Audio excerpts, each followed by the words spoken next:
Bringing hope to many around the globe. Transforming lives into legacies. Living Word with Pastor Mensa Otabil.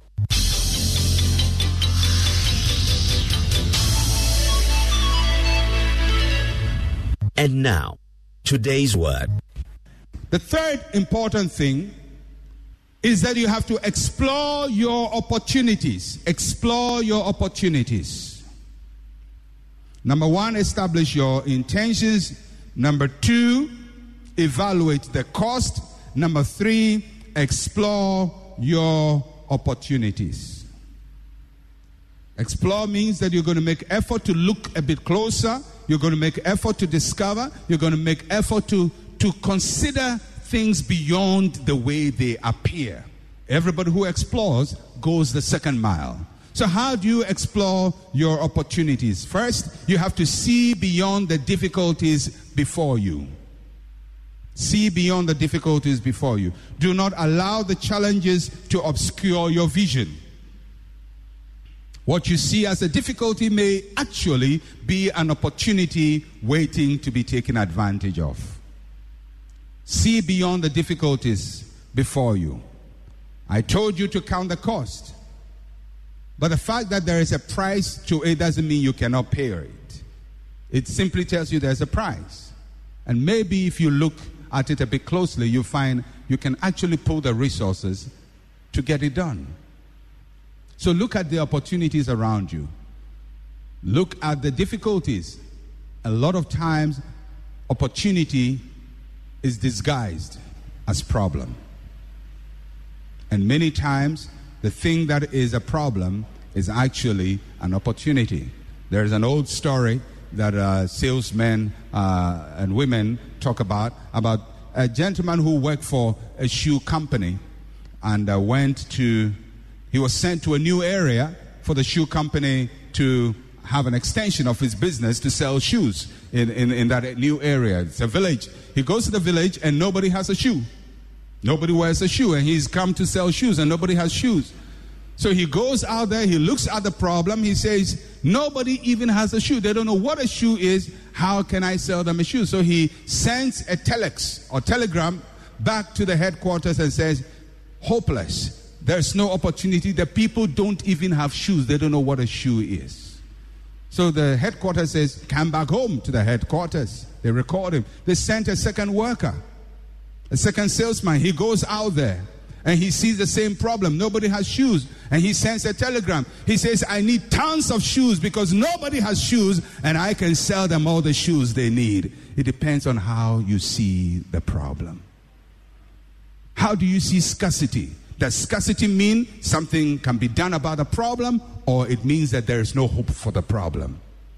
Look at the problems. Look at them a bit closely. Don't let the current difficulty discourage you, because every great endeavor comes with difficulty. Every great endeavor. You want to start a church, it's going to come with difficulty. Some people say, well, the easiest thing you have to do in Ghana is start a church. You try it. Try it till you start preaching one sermon and your mouth is dry and there's no idea coming and people are looking at your face waiting for the next point. And you don't know where the next point is coming from. Try it. When you start a church, you're meeting in a classroom and you are ejected from the classroom. I remember when we started our church, we were meeting in a school. I don't want to mention the name of the school to embarrass the headmaster. But, sometimes you have a great idea, but nobody thinks your idea is great. So I thought I had a great church. He thought I was a nuisance. So we used to meet in this classroom. And one Sunday after church, I went home, dismissed the church. We went home. And I think it was on Monday, I had a message. The headmaster of the school said, go and call that reverend. So I came and I went to sit on his veranda for a long time. He wasn't minding me. I don't know what he was doing, whether he was eating or whatever, but I sat there for a long time on his veranda. Then he came, when he came, he didn't even sit down. He says, you and your church, you are getting out of here. I don't want to see you again. I said, sir, what have we done? He says, I don't want church. I said, it's Monday. Sunday, I told the people we are meeting again. And this Sunday, Monday, how can I tell the people church has been sacked? And I had no idea. Where is the next meeting place? And so I went to see an older man that I thought that the headmaster of the school would respect. And I said, sir, please, in Ghana, you have to get an elder to front you. So I said, come and lead me to go and beg this headmaster. So he gives us at least 1 week. So I make the announcement that we have been sacked. So I took the older man, same treatment. So my plan B didn't work. So it's Thursday. Sunday is coming. Where do we go? So I started running helter-skelter. When you end up running through Accra, looking for a meeting place.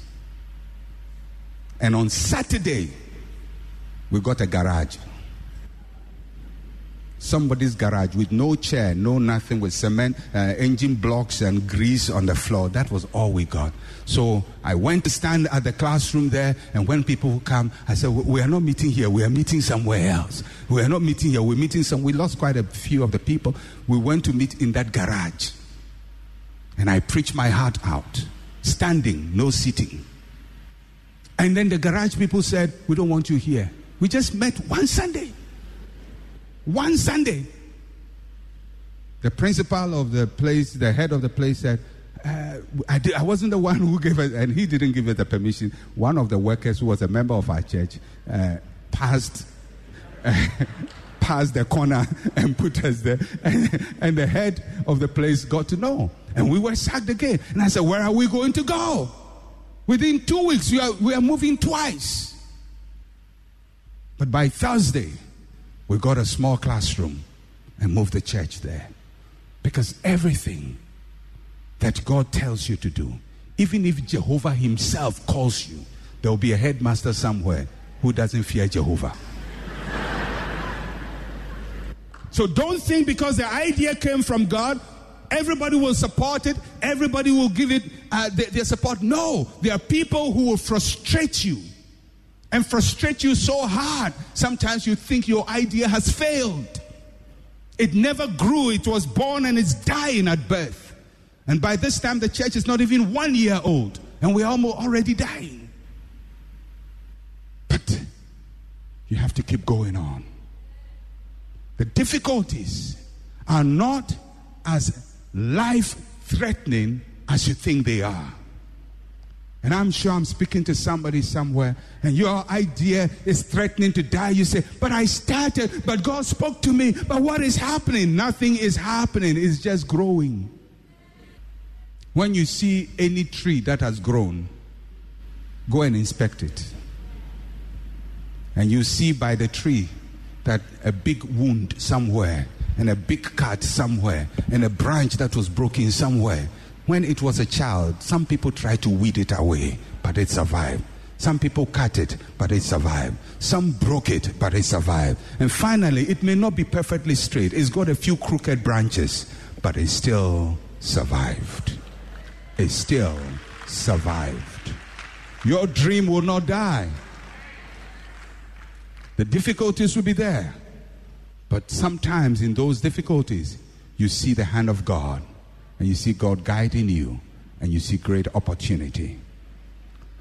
So, see beyond the difficulties before you.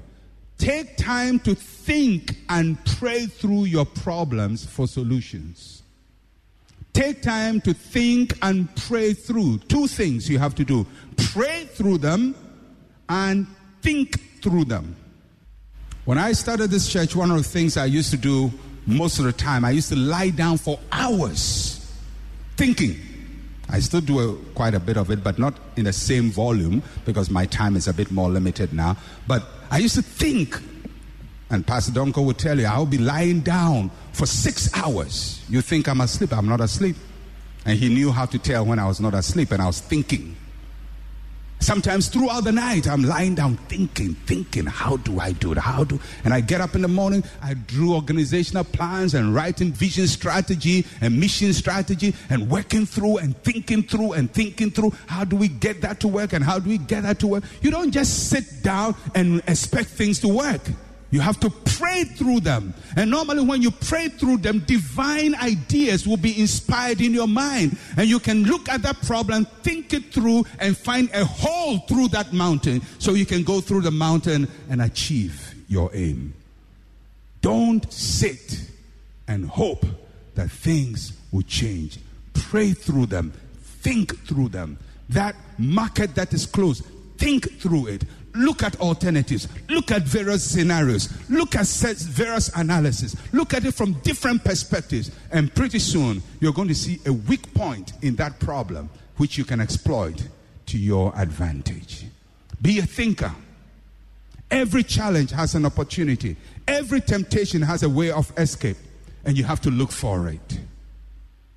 In order to explore your opportunities, you have to use the advantages that God has given to you.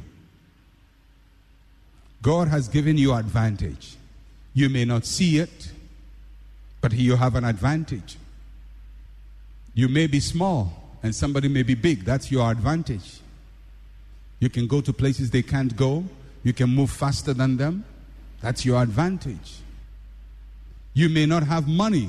Somebody has their money. That's your advantage. Because when people have money, they don't trust their brains again. They trust money. When you have no money, you trust ideas. You work more with ideas. You become more creative. So, yes, your competition has more money, but let that inspire you to be more creative, a better thinker, a better strategist. They may have more people, but you may have a better strategy. When God wanted to use Gideon, he took Gideon and said, Gideon, I'm going to teach you a battle strategy of how to use 300 people to defeat a whole army.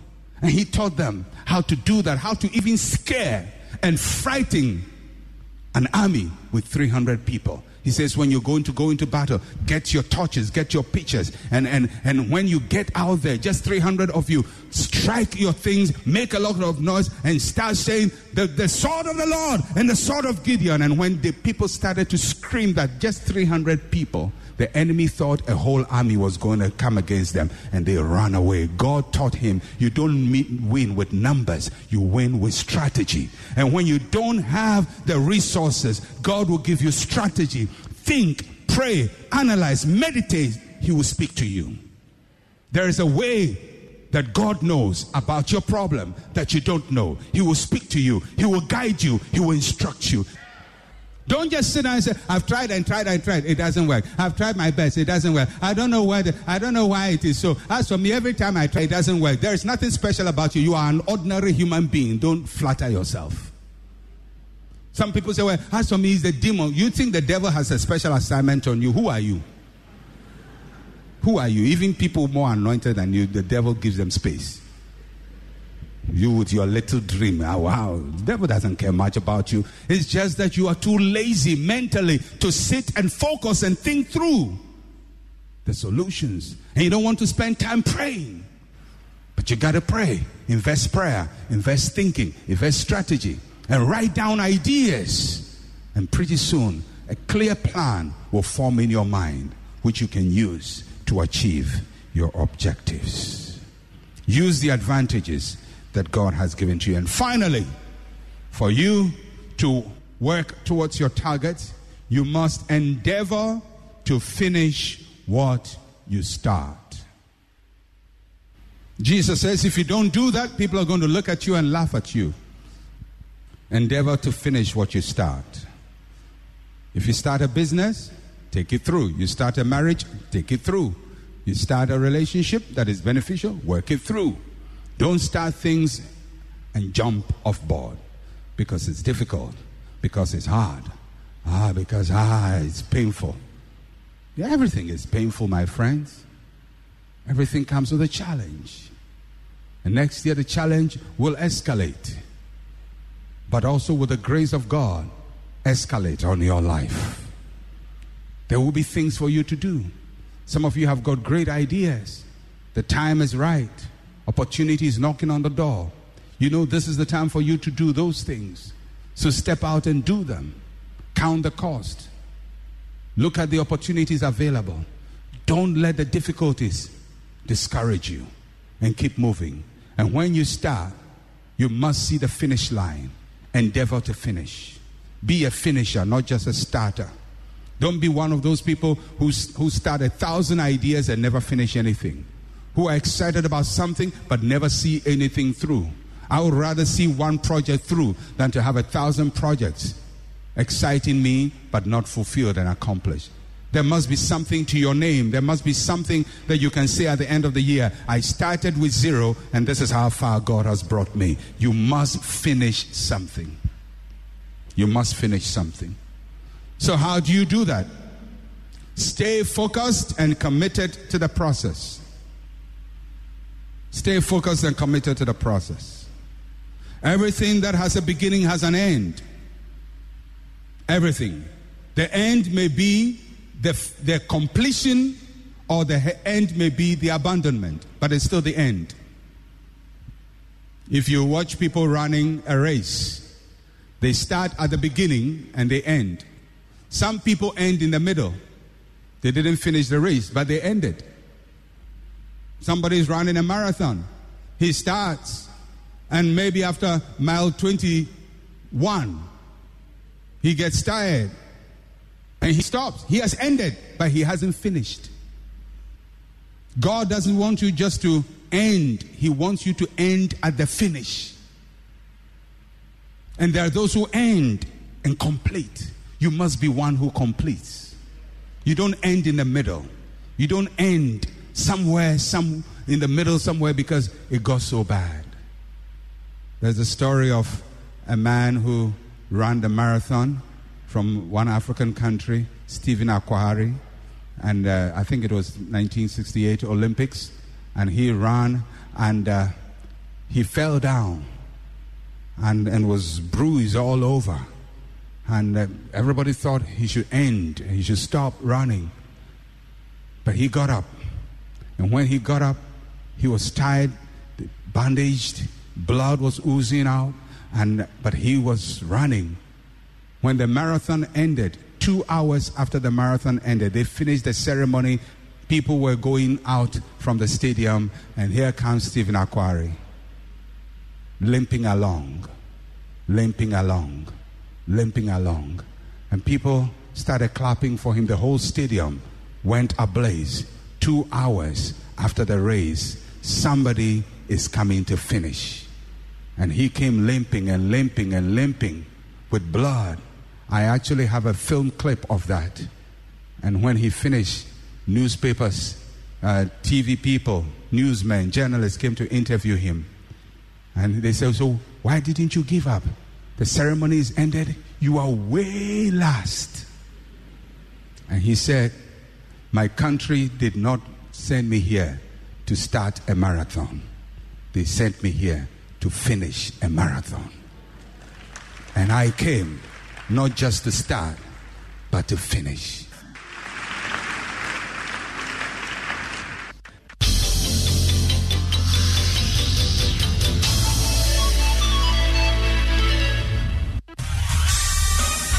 Thank you for listening to Living Word. To interact with Pastor Mensa Otabil, like his page on Facebook. Follow him on Twitter @Mensa Otabil. Email otabil@centralgospel.com or call +233 302 688 000.